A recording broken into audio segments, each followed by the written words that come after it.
hey, if you're looking to sell your business and you're trying to figure out what price to list your business for sale at, there's a lot of different things to consider. Obviously you'll probably want to get a certified appraisal of your business, a valuation to kind of understand the value of the business.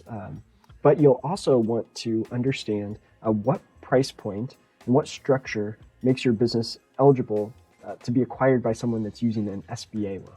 So if you want to have the most potential buyers that might be able to acquire your business, you're going to want to make sure that the business is eligible and structured properly for an SBA loan. And so I'm going to walk you through a couple of the nuances there that you should keep in mind when you're thinking about pricing your business, and make sure you don't price yourself out of the market for buyers with looking to use an SBA loan. So I'm going to use our acquisition financial projection template here that I've got pulled up here in the background. And we'll put a link to this template in the description of the video below.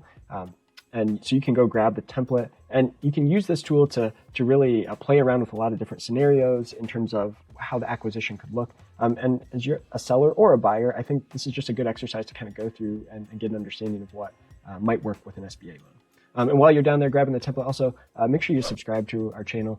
We are constantly publishing new content. I'm trying to help buyers and sellers learn more about SBA financing and financial modeling and projections and how that all kind of relates.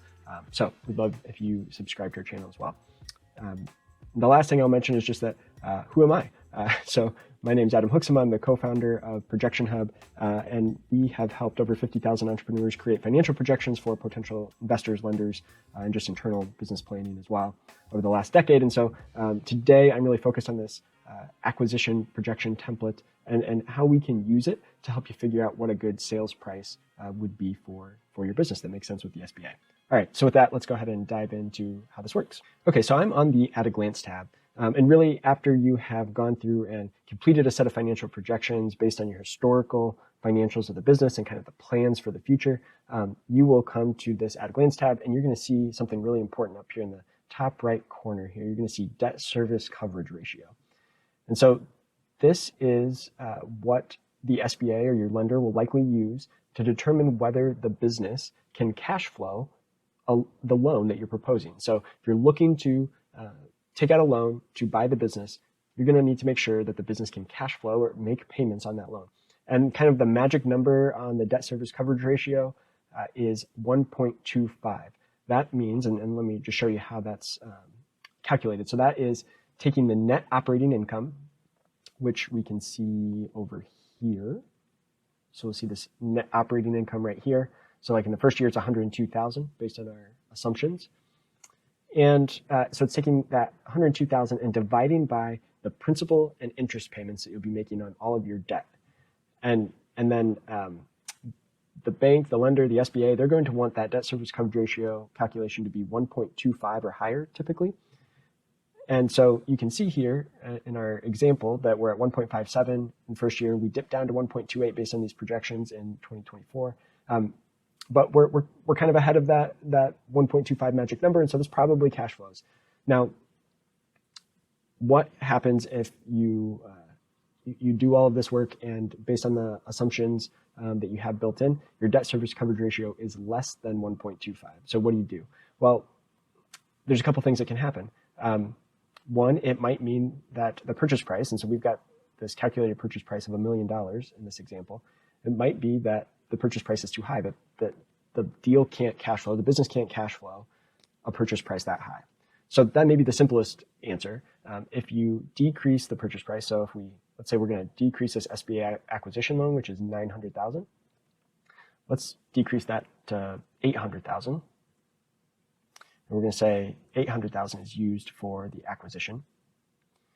Now, if we come back to our At a Glance, we can see that made a major difference. So now our debt service coverage ratio is 1.76 and 1.44 in the second year.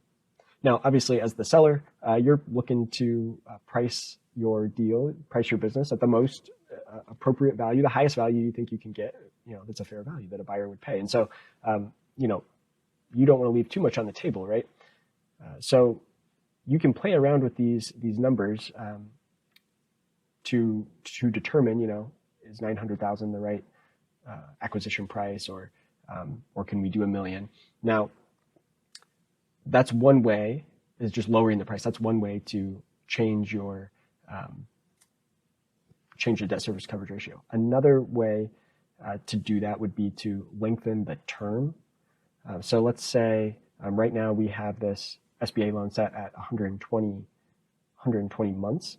And that might be typical for like an SBA 7A loan for an acquisition. Now, but if you are using an SBA loan for real estate, you might be able to get a much longer term on the loan. And so let's say the acquisition loan is actually more, maybe it's a 504 loan, and maybe it's a much longer term that we're able to get. So I'm going to bring this back up to 900,000, refresh our memory here. So at 900,000, we're right on that razor's edge of that 1.28 debt service coverage ratio in the second year.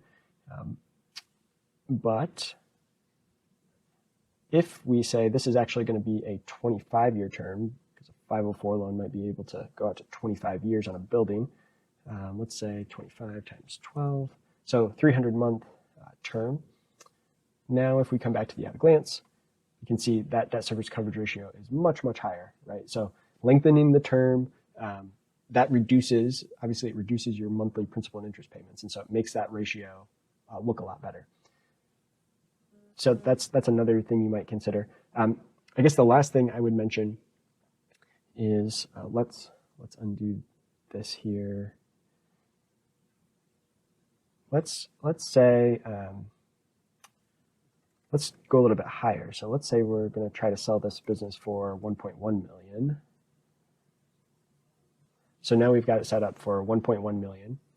And when we do that, our debt service coverage ratio in that second year is below the 1.25. So what can we do? Well, we want to be able to sell it at that price. And what we were assuming was that the SBA was going to finance 90% of the deal, so 900,000 out of the million. That's kind of the maximum that SBA loan can do for an acquisition. And then we were going to do a seller note for 50,000 or 5% of the purchase price. Well, if the deal doesn't cash flow, what we could do is increase the seller's note.